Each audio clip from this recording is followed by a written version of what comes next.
There are two brushes, little toolbars that you probably want to be aware of that I'd probably keep in your sidebar. One is the presets, so that's like being able to toggle between a hard and a soft brush quickly, and then you can load in additional brushes. Photoshop has loads now. I've downloaded my own tests from other people whose work I really like.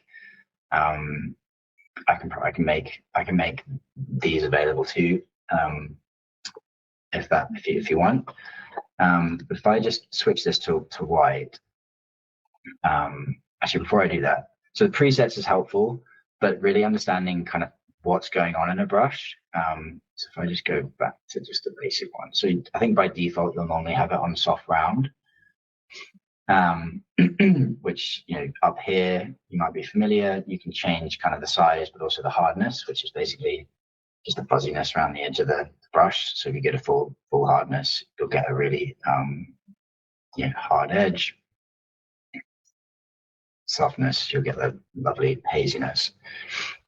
But then within the brush settings, there's a lot of stuff that you can do and change and tweak, and you can do that to presets as well as your own. And there's also kind of an overwhelming amount of choice in terms of like what your brush shape is to begin with, and it can be quite distracting depending on what you're trying to achieve. So generally, the soft round brush or the hard round brush is like going to solve 90% of scenarios that you want, and actually 90% of those are just the soft brush.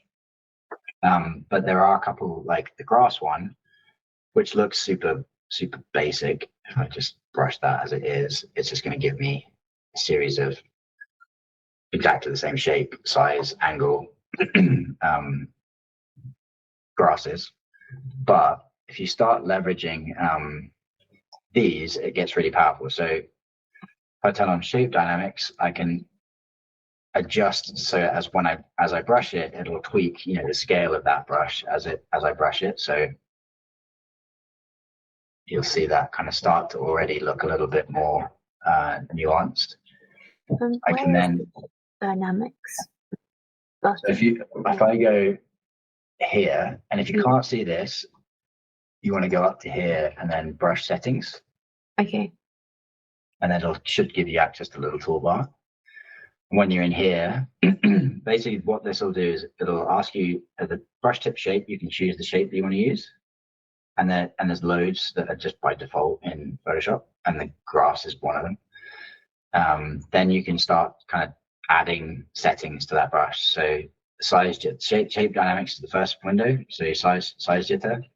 You can then do the equivalent with angle, which in this case you don't want to go all the way around, but you might want to just vary it a little bit.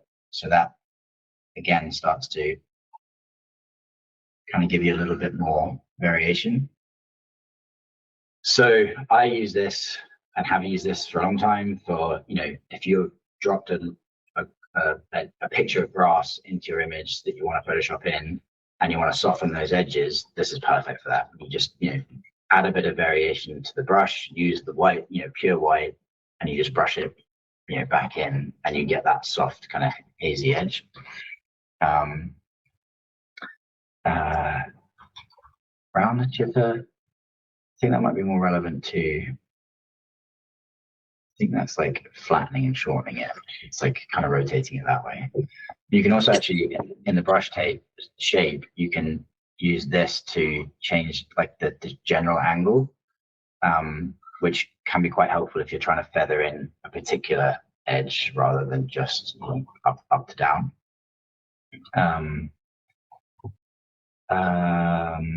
You can flip those on, and then the spacing is, you can actually just spread them out, which in this case you probably don't want to do. You want to have them quite close. But that can be used for, like, if we did the hard round, I could turn off the size jitter, turn off the angle, but space these out. I can draw it like a dotted line just with the brush.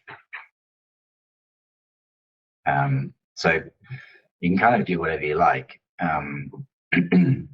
The other one that's good to know about is So scattering kind of just adds a little bit more variation. So I can turn this size back on, the angles back on, then go to scattering and say, actually, I want them to be a bit more random, but I want a bit more of them. So I'm going to increase the count. Then you get kind of something that's more like this. So that's a good use. There is I think there still is. There is a leaf shaped brush that can be quite used for just for doing the equivalent on like masking trees or bushes or plants.